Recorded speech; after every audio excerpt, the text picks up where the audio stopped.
The Washington football team, 7-9 in the NFL, is going to the playoffs. And yet somehow their game against the Philadelphia Eagles, the final game of the 2020 NFL regular season, the fact that a 7-9 team is going to the playoffs is not the biggest story to come out of that game. And no, this video is not about whether or not division winners should automatically make the playoffs.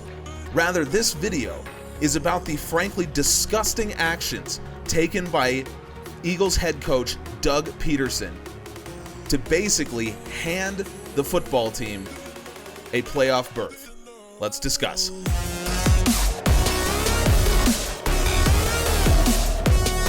Well, I've pretty much tipped my hand about what I feel about the situation, but let's run it down. The way that the scenarios broke out was that coming into the final day of the NFL regular season, the New York Giants had to pick up a win over the Dallas Cowboys in order to even be in the conversation. The Cowboys came into the day at, let me do the math here, 6-9. If the Giants picked up a win, that would mean that both the Giants and the Cowboys would be 6-10. And that meant that the Washington game against the Eagles in the nightcap was going to decide the division. If Washington won, they'd finish at 7-9 and go to the playoffs. If the Eagles won, then Washington would finish at 6-10, three-way tie, the Giants hold the tiebreaker, so the Giants would go to the playoffs. So a lot rode on this game. And for as ugly as it was close. It was very close. One possession through basically the entire contest. And then you get to the fourth quarter. The Eagles take over possession of the ball with the score at 17-14. And yet, Jalen Hurts, the man who started the game for the Eagles, the man who has been starting for the Eagles for the last month or so, does not go out. Rather, a completely unknown third-string quarterback named Nate Sudfeld came in for the duration of the fourth quarter in a three-point game, replacing the young rookie out of Alabama. The Eagles didn't have anything to play for, okay? In fact, they had a little bit of an incentive to lose the game because a win would have given them the 9th overall pick in the draft, and a loss would drop them down to the 6th overall pick in the draft. And there was no way they were going to make the playoffs. But it was a 3-point game. They're not getting blown out here. We're not talking about Jalen Hurts completing 20% of his passes, throwing 4 picks. The Eagles are losing by 40 points. And we're not talking about Jalen Hurts as being a 50-year-old veteran and eventually, probably next season, he's going to turn the reins over to Nate Sudfeld. And so the coach just wants to get him in to see what he can do. Does anyone really believe that Nate Sudfeld is going to be the Eagles starting quarterback next season?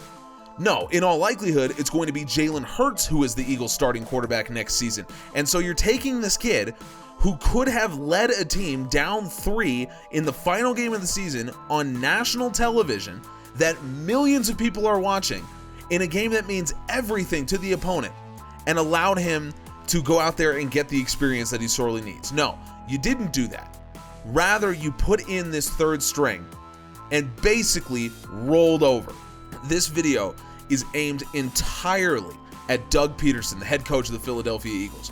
I don't blame the players at all. In fact, I feel really bad for the players on the Eagles, especially the offensive line, Jalen Hurts, and Carson Wentz.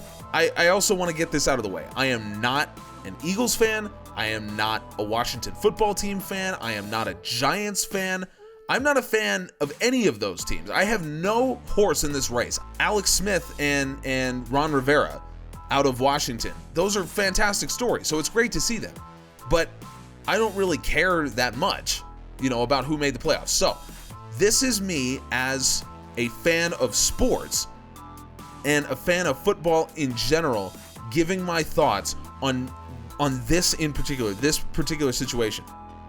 And let me start by saying, what's great about sports embodies everything that we love about being human, right? I know that's that's a very poetic, that's a very rosy statement, but what's great about sports is that it is raw competition.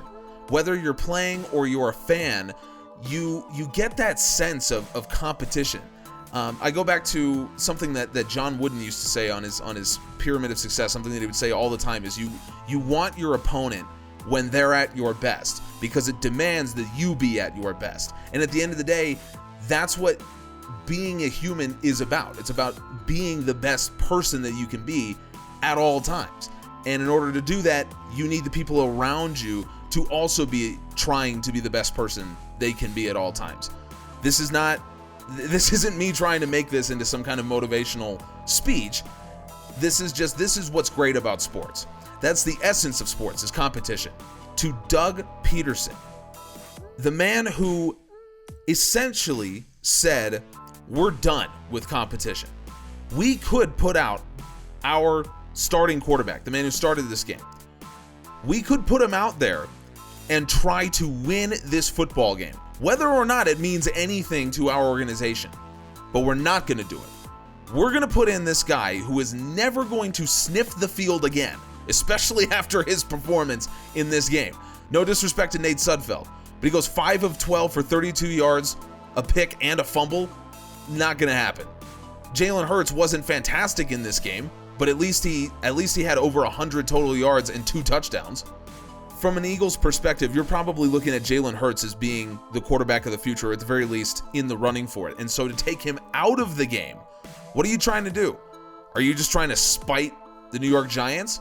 You're going to say, you know what, we're going to try to lose this game just because we don't like the New York Giants. Now look, I'm a fan of rivalries. I love rivalries as much as the next guy, probably more than the next guy. I grew up with the UCLA-USC rivalry, right?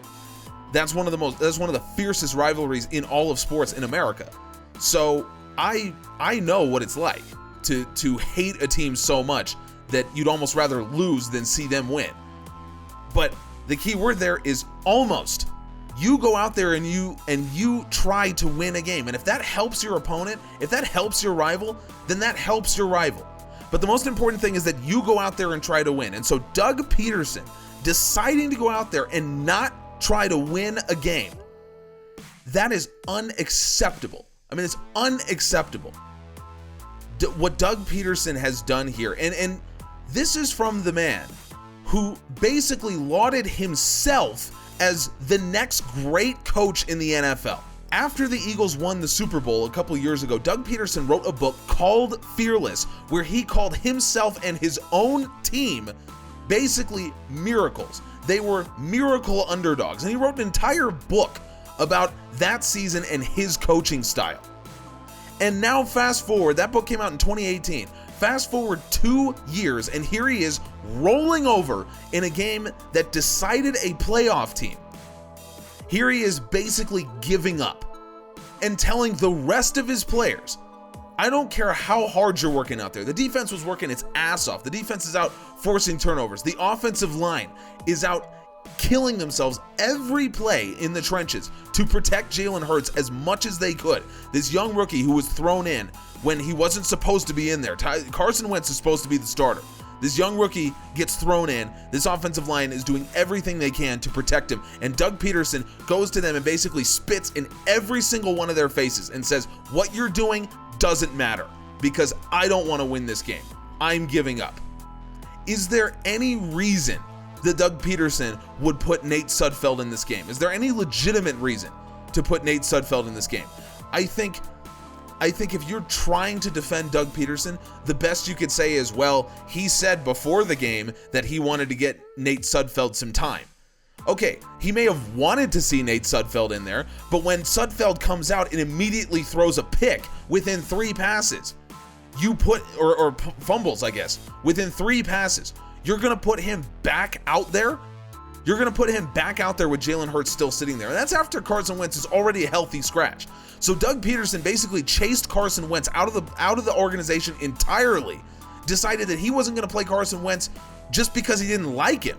And I'm not even necessarily disagreeing with the fact that Wentz hasn't played that well this season. I know he hasn't. Pederson burns the bridge with their former number 2 overall pick. And then now he says to Jalen Hurts, their next quarterback of the future, presumably, I don't think you're good enough to even try to compete, even try to get us a win in a 3-point game against a team who coming in was 6-9.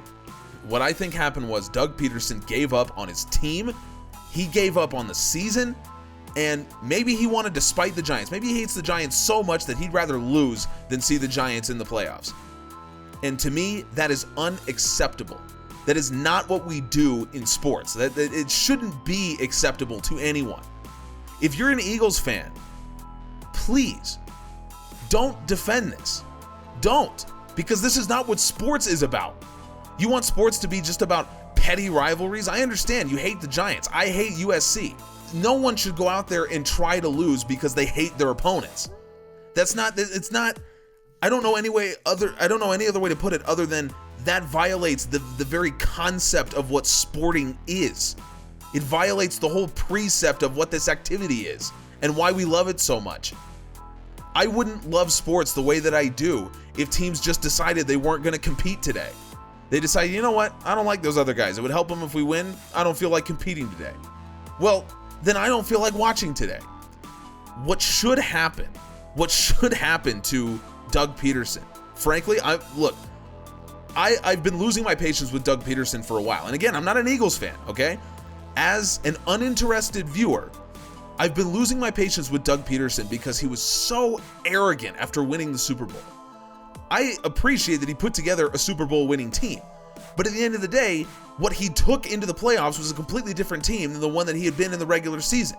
And so you have to have at least some level of self-awareness to realize that you had a good situation because the team you took to the playoffs was not the same. No one was prepared for that. And he was so arrogant after winning the Super Bowl. Like he was God's gift to coaching. Like, no, you do that over 20 years like Bill Belichick. That's what makes me believe that you are an incredible coach, that you're an all-time great coach. Well, he didn't do that. And now, to do this, to do what he's done here in the final game of the season for millions of people to watch on global television, Doug Pederson should never, ever be a head coach ever again. He should be fired tonight, and he should never be allowed to head a team ever again. This is unacceptable behavior. If a high school coach pulled his starting quarterback and rolled over and allowed the opponent to win, do you think he'd have a job anymore? And do you think that if Doug Pederson laid down and allowed the Washington football team to win in front of a crowd, that he would have been forgiven for that? Do you think that crowd would not have booed that team mercilessly for 15 minutes, thrown trash onto the field, and then demanded that Doug Pederson be fired? They should do that, because even when you hate your opponent so much, you should still expect that your team goes out there and competes. That should be the baseline expectation. Doug Pederson and his team, but mostly Pederson, this has nothing to do with the Eagles players, should have been booed mercilessly off the field. He should be fired immediately and never allowed to be a head coach of a football team at any level ever again. This goes beyond just being a bad coach. This is being a bad competitor. This is not being a professional. That's what this is about. And so he should never be allowed to take the reins of a team again. Solely because of this. I normally don't speak in that broad of terms. Generally, I don't think one event should define you. But this event, this goes against what sports is about. And if you go against what sports is about, then you don't get to be the head of it anymore. If you're a CEO and you decide because you don't like someone personally to make a bad business decision and that hurts your bottom line, are you going to be allowed to be a CEO anymore? No, because you violated the very concept of what your job is about. You're about making money. And so if you decide deliberately to not do that, you don't get another chance. And Doug Pederson shouldn't either. And what he's also done is he's put his players, assuming he does get fired, which he should, he's put his players today at risk next year. Because you think the Giants are going to be okay with the fact that Pederson gets fired when they play the Eagles next year? Don't think for even a second that the Giants are not going to be headhunting next year when they play the Eagles, knowing that the Eagles rolled over and allowed the Giants to miss the playoffs. And look, it's not fair to the players. That wasn't their decision. That was Doug Pederson's decision. But the Giants aren't going to care. And frankly, I don't blame them. They were kept out of the playoffs because of a decision made by another team. And so the Giants are going to go out there, and whether they try to hurt people or just hit them especially hard and do put them at risk, that's Doug Pederson's fault. And assuming at that point that he's not going to be the coach, he's put future players at risk because of his decision. Someone might end up hurt the next time the Eagles and Giants play. In 20 years, someone might end up hurt when the Eagles and Giants play because of the decision that Doug Pederson made. This is in 20 years. If I have kids in 20 years and they ask me, Dad, why do the Giants and Eagles hate each other so much? This is the reason. This is the reason why they hate each other so much. We're going to be able to look back on this in 20, 30 years and say, this is why this is one of the most vicious rivalries in the NFL. This is on par with the Raiders deliberately hurting players like they did back in the 70s and 80s. That's why the Raiders and Broncos hate each other so much. This is on par with the Packers and Bears getting into all those fights that they used to in the 50s and 60s. This is the same thing. This is why these teams hate each other so much. And it's Doug Pederson's fault. Again, as an uninterested viewer, someone who has no skin in this game, what I saw out there on the field from Doug Pederson was unacceptable. It should be unacceptable to everyone. Whether you're an Eagles fan, I know that it's unacceptable to you if you're a Giants fan. And look, if you're a Washington football team fan, the argument's going to be, well, Washington would have beat him anyway, with or without Jalen Hurts. And maybe that's true. But the point is that we should have been allowed to find out. But now we'll never know. We'll never know if Jalen Hurts could have led that team back because Doug Pederson made a decision. Doug Pederson made a choice. And now we'll never know if Jalen Hurts could have led that team back or if Washington really does deserve to be a playoff team. Maybe they do. There are guys on there that I would love nothing more than to see them win a Super Bowl. Ron Rivera beating cancer, Alex Smith nearly losing his leg 2 years ago. These are guys that I would love to see hoist a Lombardi trophy because of the people they are. But there's always going to be that level of doubt that if Doug Pederson hadn't pulled Jalen Hurts, does the Washington football team make the playoffs? And we will never know for sure. And you know how I know that that's going to be a big issue? Because just look at the images of Washington players at the end of that game. Tell me that Washington players by the end of the game looked like a group of guys that were going to the playoffs. They were embarrassed to be out there. They were annoyed, they were frustrated, and they were absolutely humiliated that this was happening to them. And they should be. It's not their fault. But now they're going to be the team that gets in the playoffs because Doug Pederson rolled over. Doug Pederson gave up. And Washington's in the playoffs because of that. So to recap, Doug Pederson fired tonight and should never be allowed to run a football team ever again on any level. This is disgusting behavior from a head coach of a professional football team, a man who makes millions of dollars, a man who wrote a book called Fearless, who went out there and basically turned into a coward on national TV. This is a lot more contrite. It's a lot more ruthless than I tend to get on these videos, but I take sports and the concept of sports very seriously. I work in it. I do it for a living. And then I come here and I make these videos for fun. So I take it very seriously. And when you give that away, that to me, it crosses the line. It crosses the line. You've given that sacred nature of sports and sportsmanship away. And so you shouldn't be allowed to get another chance. So if you disagree with me, please let me know in the comments. I know that when people tend to get very hard line about things like this, there tends to be a lot of disagreements. I'm totally fine with that. Maybe in a couple days I will have calmed down. I mean, I'm recording this right after watching the game, so it's very raw. So maybe in a couple days I will have calmed down and I'll adjust my stance on it. All I ask, if you disagree with me, let me know civilly. We'll have a conversation about where I might be wrong and what other courses of action might remain here for Doug Pederson and the Eagles. Please let me know in the comments. Thank you so much if you made it through this whole video. And thank you so much just for watching anything on this channel. The fact that anyone listens to me talk about anything at any time will never cease to amaze me. So thank you so much. Subscribe. We appreciate you.